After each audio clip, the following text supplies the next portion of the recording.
Spain regained over the Philippines for 333 years, from 1565 to 1898. Since Spain was far from the country, the Spanish king ruled the islands through the Viceroy of Mexico, which was then another Spanish colony. When Mexico regained its freedom in 1821, the Spanish king ruled over the Philippines through the Governor-General. Spain established a centralized colonial government in the Philippines that was composed of a national government and the local governments that administered provinces, cities, towns, and municipalities. National government maintained peace and order, collected tax, and built schools and other public works.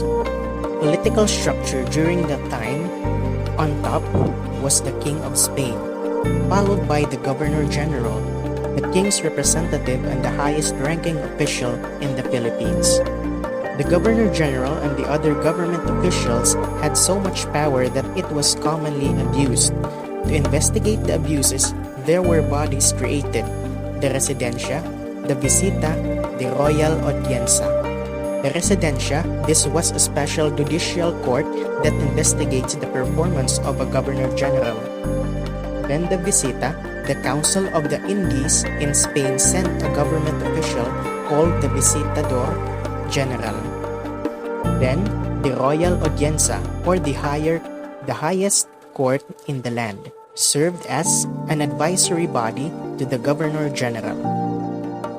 In the provincial government, we have the Alcaldia, also known as the Alcalde Mayor, and the Corregimiento, also known as the Corregidor.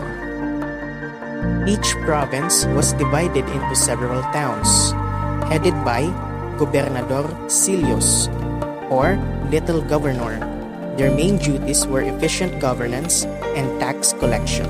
The political conditions and the system in the Philippines under the 19th century had suffered from feudalistic and master-slave relationship by the Spaniards. In the 19th century, the Spaniards governed the Filipinos and the country. The Filipinos were sold as slaves to the Spaniards. The Spaniards claimed their taxes as they worked under the Spaniards' authority. Abuse sources in the administrative system. There was the appointment of officials with inadequate qualifications, a lack of dedication to duty, and a lack of moral strength to reject corruption in exchange for material development. The Spaniards collected and squandered the Filipinos' money due to their power and authority. There were two complicated functions to the unions of the church and state.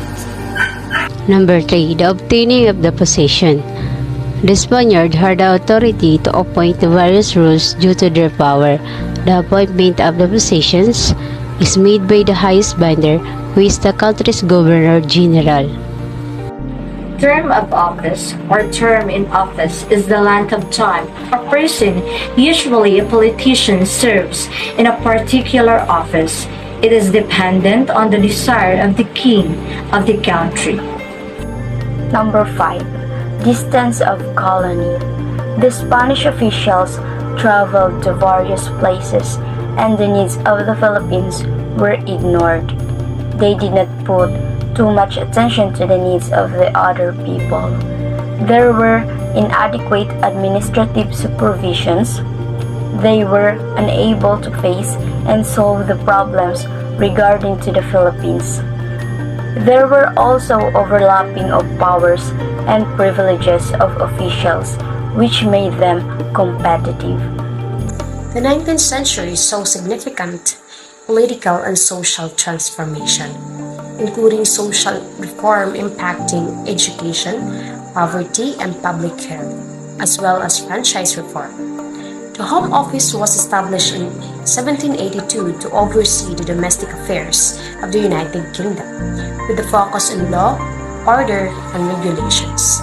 They were corrupt during the 19th century, and the alcaldes or alcalde is considered as the most corrupt over the corrupts. over other the crops rather. The alcaldes or alcalde includes the administrators, judges, and military commandants. They usually have a 25 centimes or more liberal allowances and privileges to take a certain percentage of money from the total amount of taxes.